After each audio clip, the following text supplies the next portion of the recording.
Hello everyone, fans and followers. Welcome to another episode of Agahozo Bigs podcast, where we connect Rwanda to global business leaders, investors and innovators. Today we are honored to host Mr.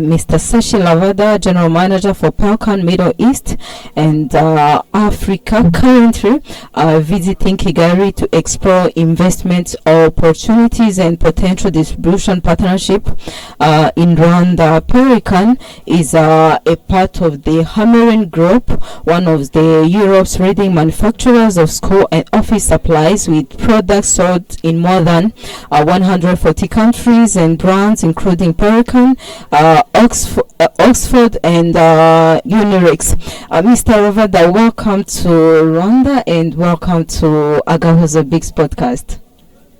Yeah, first let me say thanks to Agahozo Bigs and a special thanks to Hamelin for inviting me for such a short notice. I'm very thankful. Yes. You're most welcome. For listeners who may know Pelikan pens, but not read the company behind the brand, can you tell us about Hamelin Group and its global footprint? Yes, Hamelin is a French company. It's a family-owned company. It's more than like a 1864 inception, and it has been acquiring companies, brands year by year. It's a fifth generation company. Predominantly more focused on developing countries like French and European and Francophone Africa. Yes, in 2 years back, Hamelin acquired Pelikan. With that, we have become the only company which has writing instruments, notebooks, and archiving and bags. So we are the only one company exists in the world. What makes your company very unique? Yeah, well, the one, we have been existing more than 180 years plus, so that tells us the market is still accepting us. Our major focus is on the quality and the safety of the children. It's very, very important. When you see our brand name, we make sure, because our first focus is scholastic items, school-related items. So that is basically so that we make sure that children are safe when they're using our product, and our products are feel good. Basically, like someone who uses our product, they really feel good. That's where we are apart from other brands. Okay. How has the stationery and even education supplies industry evolved globally over the last decade? So if you go 4 decades back and you take after 4 decades, the number of children going to school has gone up tremendously. Population has been growing, and many countries, third world countries, they're investing in education because everybody believes education is important. So yes, this is a multi-billion-dollar business and it's growing multiple folds. So yeah, we're in a right industry. You have traveled to many countries across the Middle East and even in Africa. What motivated you to visit Rwanda? So, okay, Rwanda has been a part of East African community and COMESA, but I just want to be a businessman. I just was reading an article today morning, the top 10 growing economy, and Rwanda is the fourth one with 7.5%. So yeah, it makes us a growing economy. We want to be part of a growing economy, and our group is very keen in developing African market, especially our CEO, Mr. Eric, and our export managing director, Mr. Marshall. They're very, very keen. The board has vision and a focus for Africa development. Which sectors or developments in Rwanda have impressed you most? Well, let me say first, I visited Kigali almost 25 years back for some road show. What I see now, the best part, what I see is civic sense of Rwandese. So they are very obedient citizens, the way I see, the kind of discipline they have, the way, and yeah, absolutely. I mean, since it's a growing economy and it's more focused growth country, so we are focusing on it. Okay. Compare Rwanda to different markets you have been visiting, like those in Middle East countries and even other countries in Africa. How does Rwanda is in the markets? Yes, I have been talking to a couple of people during yesterday, and since yesterday I landed, I've been talking to all levels of people.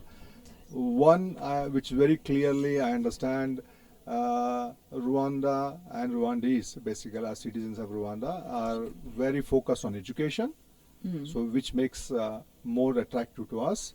And I've been talking to people, well, when I came 25 years back, the English was pretty difficult in this country, but now everyone speaks a very fluent English. When did you come to Rwanda for your first time? Maybe in 99, if I'm right, 99. 99. 1999, I was here for 3 days. There was an event, there's a road show, and I see a great change on the infrastructure, the great change of citizens' approach to the business or education. We have many business owners in Africa and even worldwide. What factors do multinational companies typically can look for before investing in a new market? First, as a European brand or a multinational, we look at the vision of the country, vision of the citizen, whether they want to grow. So that's very important. So our associates, we look at what are they looking at maybe 5, 10, 20 years down the line. So that's very important. And second is purely, in the international market, trust is very key, right? Transparency, trust, vision is very key items to measure the distributor or partners, channel partners. Rwanda has ambitious goals around the education, digital transformation, and manufacturing. Where do you see opportunities for collaboration? So, as I said, we manufacture stationery for basics. But having said that, we are always very innovative, and I see a lot of digitalization in Rwanda. So maybe I just want to show one of something which doesn't exist is here. Okay. Most of our products have, you can see the 4 corners. So all our notebooks, writing material and everything, we have a corner and we call Scripzy. So this is the app which free of cost for most of the students. And whatever they write, like for example, I'm writing something like this, right, which can be used by the app. You can convert into digital, you can edit, which is no other company in the world in stationery has incorporated. So what we are trying to say, with analog book, but with a modern digitalization. So in fact, we are also thinking of why not answer sheets. Answer sheets also can be on a Scripzy, so that teacher doesn't need to take time to correct it and pass on back to the student and parent to verify it. So Scripzy makes us different than any rest of the competition. So we want Rwandese to start using Scripzy app. Are your prices according to the years you have been to the markets? Are your products easy to find? I mean, the prices on the markets. See, actually, we focus more on a quality of the product. I do understand because our disposable income, the kind of earnings we have in this continent. So yes, we are customizing it. As I mentioned earlier, our CEO and our managing directors, they're very keen in developing markets in Africa. So we are in the course of customization. But having said that, our products are pretty much popular in Francophone country. Like if you go to Ivory Coast, Senegal, you talk DRC and all, they are able to use the same thing. I wouldn't say expensive and all, it's purely lifestyle, like a tool for education is important so that you can get educated well. Small example, go back in good olden days, we were using chalk and blackboard, but now most of schools are using whiteboard and whiteboard marker. So we believe as the lifestyle changes, it's not the question of how much you're paying for it, it's a question what you're getting out of it. So we believe our products are affordable and it gives value for money. Okay, if I want to buy like a book or this pen that I have that you gave me, how much can I pay? So it's like this. When you are the one what you're showing me, it is not a stationary item. It's purely a ornament. See, like women have many ornaments. From toes to head, they wear many ornaments, but men have very few. Exactly. Right? Men maybe a shoe, a wallet, a belt, something, and pen is one of ornament. So yes, of course, these are expensive products. It's for a niche market. But having said that, we do have affordable products in a similar way. So we have mass writing instruments, school writing instruments, professional writing, and fine writing. So we have a different category to suit to individuals and end use and to the pocket. According to the way that Rwanda, you came for the first time in 1999 and you come back 2026, could Rwanda potentially serve as a regional hub for East and Central Africa? See, honestly, I couldn't do a more study because I just came yesterday, but we are exploring, trying to see whether how by road Kigali, Rwanda is connected to other things. So I know it goes to Burundi, it goes to part of Congo, but I cannot comment at the moment because I don't have full knowledge.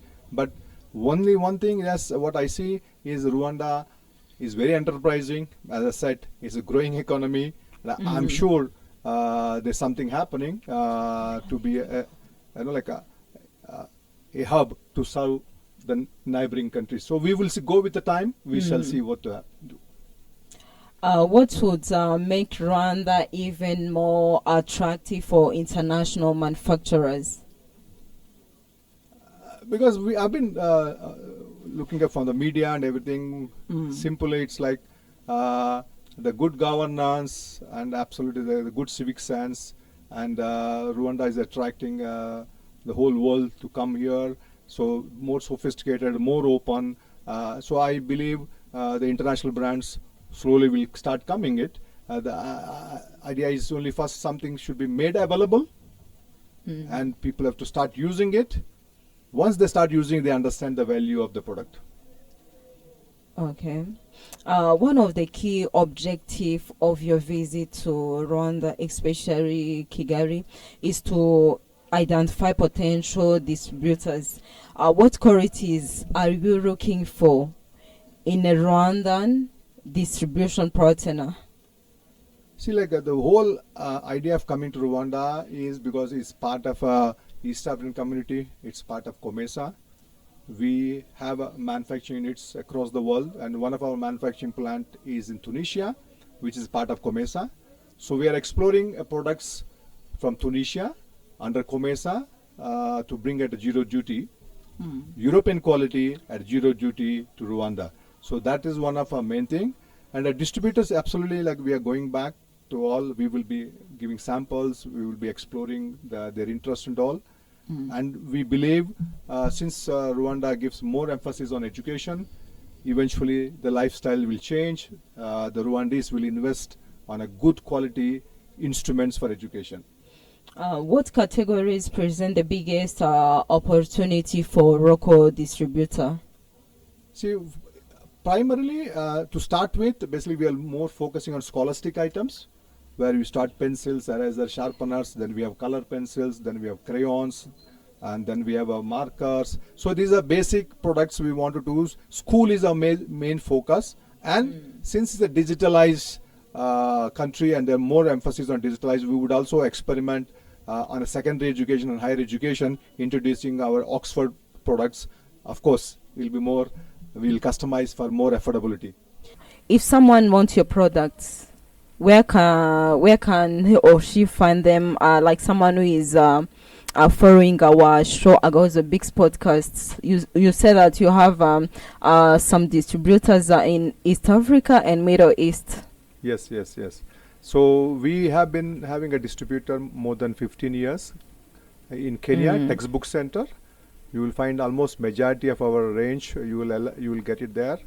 And last year we have appointed Masumin in Tanzania. So they have started the Pelikan range.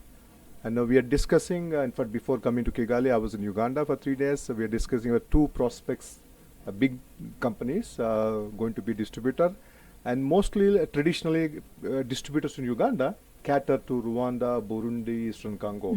So yes, if someone wants right now, they can find it in Kenya, in textbook centers, and Tanzania, Masumin. Okay. How can interested Rwandan companies interested in engaging with Pelikan and Hamelin? See, like whenever we go to a new market, always there's a resistance. They says our products are not affordable. So having said that, we are now as I mentioned earlier, we are focused on Africa and especially Comesa. So we are developing an affordable range for such markets. And we wanted to let know, as I said, this is the first trip.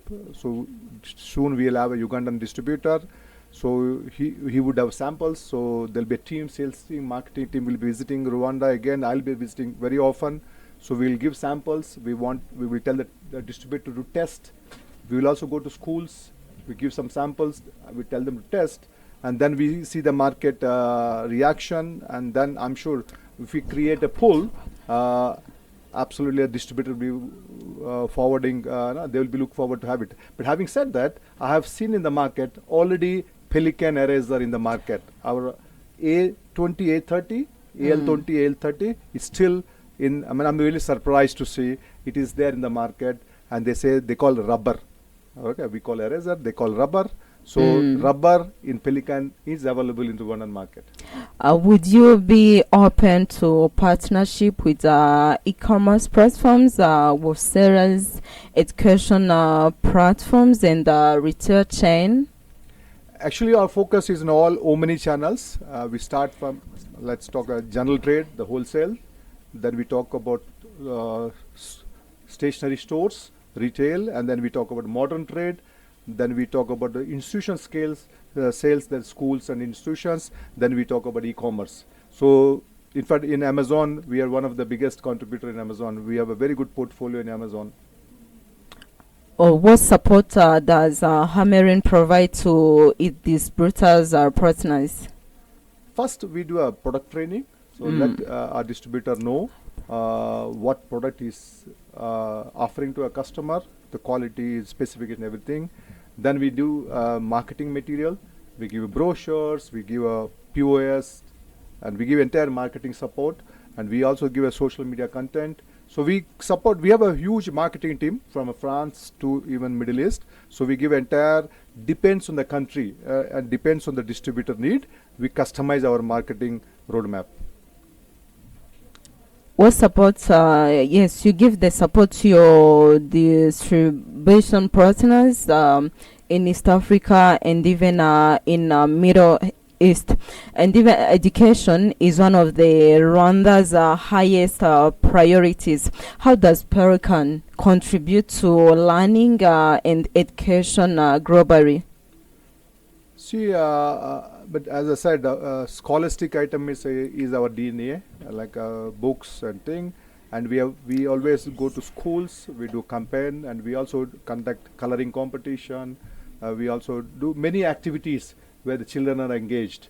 So we always talk to the teachers, we take feedback, we talk to headmasters and all, whomever is the stakeholders in education, we take the feedback and we customize. Having stayed for 180 years, we believe we know what a student wants it or what the teacher wants it, because we are almost more than 150 countries. So we understand the culture, we understand the curriculum properly. So we have a solutions. Well, what trends are you seeing among today's students compared to previous generations? See, there are two things I want to break it in when you talk students. There's something called primary education. Mm. So there was some myth. They believe primary education will be digitalized, and many of them are thinking of going back, going to tablets or internet and blah. But there's a U-turn happening now in Scandinavian countries. Now they are restricting internet, restricting tablets. So that's a new development happening in a primary education, because we believe primary education people have to develop skills, the basic skills, motor skills. They have to use brain, they have to use hands, coordination, all. So we expect the primary education to use tools so that people get development. When it comes to secondary education, we want them to do more focus on education rather putting labor. That's one of the things what I said, Scripsy app. So we developed the Scripsy app basically where people does not need to do rewrite and get confused where they have put paper, which is it. So the Scripsy app can help them from the notes. It can make your objectives or revisions, everything. So I appeal everyone to just check on a Scripsy app and see how best it can be useful for you. So that's a new trend, which is yes, analog book, but digital edition, so that it's more of a fusion between analog and digital. How important is quality stationery in improving learning outcomes?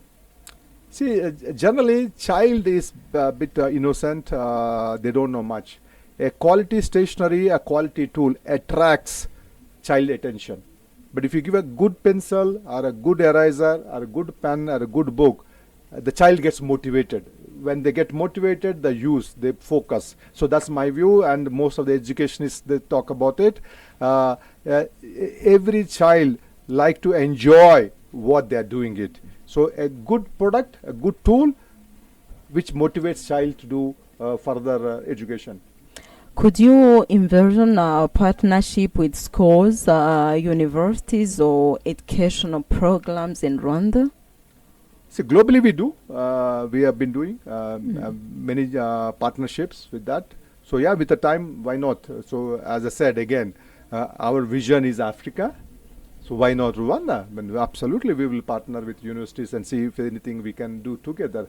As I said, I repeat again, I want to meet most of the IT department heads in Rwanda and show them how Scripsy works. How is technology? You used to see many technology that is coming around. How is technology changing stationery products? See, when you say education, again, it's a primary and secondary education, higher education. I strongly believe primary, secondary education is not much technology. Technology is a tool to understand better, but the basic fundamental tools will be always there.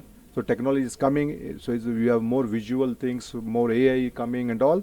It will enhance your skills, but fundamentals you still have to use your hands and your brain, you have to calculate. Consumers today increasingly care about sustainability. How is Hamelin responding to this trend? We at the Hamelin Group, we are very much committed for sustainability. The best part is like a fountain pen and our pens, we don't use and throw. But current generation, all your new generation pens, you should use and throw. So use and throw is basically, again, it's not sustainable. It's a waste. You are accumulating waste. So we recommend to use the old analog or old style practices where you pour ink, you reuse pen. So one fountain pen like this, you can use for 10 years. So you have to refill ink. But in the other pen, typically in the market, you use and throw. So it is again the plastics going to earth, and somebody has to recycle it. So yes, and most of our paper, Oxford, our entire thing is we call FSC certified. That means the paper mills responsibly grow forest and they cut. So many people have a myth that paper is not eco-friendly. No, all the paper mills in the world, they responsibly grow forest and they cut. So we use only FSC certified paper in our entire book. So, and then even on pen manufacturing and many other things, we also encourage a recycle component. So like a 50% recycling and 50% virgin. So our whole group, we are towards sustainability. We believe in it. And I know Rwanda is very key on sustainability because you are one of the guys who brought paper bags first. You stopped plastics, right? Yeah. And I also see in outside. We stopped long time ago. So I strongly believe once we Rwandese come to know about our product and product category and all, I'm sure you will welcome us. Oxford notebooks are several Hamelin products. They are recognized for their environmental standards. How is that important in sustainability in your strategy? As I said, just repeated, we are promoting recyclable paper materials. We are also promoting FSC, as again I'm repeating, because most of our paper is sourced from sustainable manufacturers. So we have a team, we do due diligence, and we don't use, we don't recommend, we don't use non-FSC products. So yeah, that demonstrates we are online with sustainability requirements. What innovation can African consumers expect from Pelikan and Hamelin in the coming years? Yes, actually Pelikan is very innovative. When we have a team which is always works on innovation, even our Oxford team and the other brands, we always have innovation, we keep doing it. But many times people don't know. For example, I'll give you one small example, a pencil. Because I see in the market, we use a pencil hexagonal. So when somebody holds a pencil like this, so you see there are 3 fingers they use. So I would believe a triangle pencil is more ideal for a child or a pen for that matter. But you can see on the cover here, there's a brand, a model called Twix, which you can see. Yes. So you can see that the pink one, a blue one, all have a grip and they are triangular so that you can hold a pen for long. But I think we all went to school, we attended exams. We've sat exams 1 hour, 2 hours, 3 hours in exams. So if your tool is not friendly, that means you will get tired and your fingers will get hurt if you use. So this is what innovation. We understand the need of the person and we design product to them. We don't follow conventional. Always there's something innovative. Every 3 months, every 6 months we introduce an innovative product. Many global investors are now paying close attention to African countries. What opportunities do you believe are still being overlooked? So you mean non-stationary? Yes. So non-stationary. Listen, I lived 30 years in Africa. One of the greatest thing what we Africans have is our motherland and nature. Farming is one of our original, like even today we are there. So what is overlooked?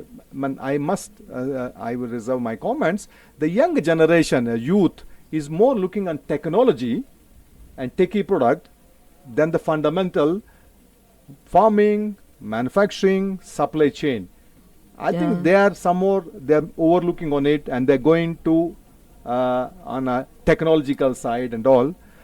Imagine if there's no money, what is digital money is going to do? Whom are you going to transfer it? First you have to have a money, then you transfer to that. So I feel the technology where we are using, like basically tech, IT side or AI side, it is a tool to improve our efficiencies, but it cannot change fundamentals.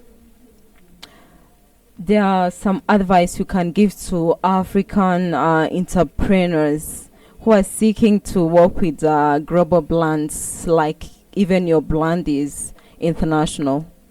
Yeah, I'm absolutely. I'm an ambassador for Africa wherever I go. Yes, we as Africa, we have a great potential, and whole world is looking at us, and we even including us. Like we just bought a company a year ago in South Africa, and we have a company in Tunisia, and we are looking at more acquisition, maybe on the western side. So yes, the advice to young generation, yes, demonstrate transparency, commitment, and a passion. So there are a lot of opportunities coming on the way.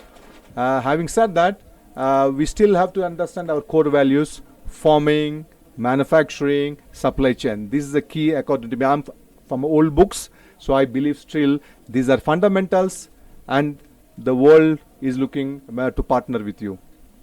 How important are trust, governance, and transparency when selecting business partners? Yeah, absolutely. It's like easy of doing business. So Rwanda is at a very high level of easy of doing business. They're welcoming the foreign investors to walk in. Like even me, when I just walked in, I don't need to have a visa. I can just walk in. When I showed a passport, I walked in. So this is something which makes people from foreigners coming in, exploring, experimenting. And as I said while starting, I think I saw the civic sense is pretty good in this country. Every rule the government brought has been implemented for betterment of the country. So for the world is looking such kind of country where they want to walk in, where everything is transparent, good governance, citizens are following absolutely everything. So yes, I'm pretty optimistic. Looking ahead in 10 years, how do you see Africa's education and office supplies marketing involved? It's humongous. As I said, if you see the decade by decade, right now middle class is growing. So when the middle class grows, first, fundamentally, most of the African countries believe in education. They have all accepted education is the one which makes the country to grow. So that's first. And I've seen mothers are very passionate about children going to school. So there's a commitment towards education. And since we are part of education from years together, we believe when the lifestyle changes, when the disposable income increases, when the middle class increases, we can partner them, and we have good tools to grow further. You have been in Rwanda in 1999, and you come back to 2026. One word to describe Rwanda. Rwanda, I would just say nature's gift, maybe I should say nature's beauty with brains. So people are very knowledgeable, very intellectual, whomever I interacted last 2 days, and it's a beautiful, so in simple one, beauty with brain. What is the most important quality in a business partner? One sentence is trust. If partner is trust, and then everybody, see, money today, there are many ways to generate money. There are banks are available, there are so many financial instruments available, but if you demonstrate trust, funding can be raised, solution and trade can start. Our followers who is following Agahozo Big's podcast now, what is the most exciting trend in education?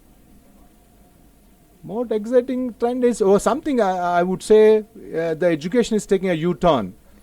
We have gone so fast on digitalization. Now there's taking a U-turn. We are coming to analog, coming to fundamentals, keeping technology still in the secondary and higher education. In these two, what can you choose, paper notebook or digital tablet? Notebook anytime. You can see. Thanks for listening to Agahozo Big's podcast. If your company is interested to work with Pelikan and Hamelin, Agahozo Big's podcast is there for you to connect with you to them. I invite business owners from different parts of the world and investors. Welcome to my podcast. And don't forget to follow our social media handles, Twitter, Instagram, and TikTok. We are Bigs Rwanda, and don't forget to subscribe to Bigs Official on YouTube. Stay in touch with us. I'm by the names of Amiela Agahozo. See you next time.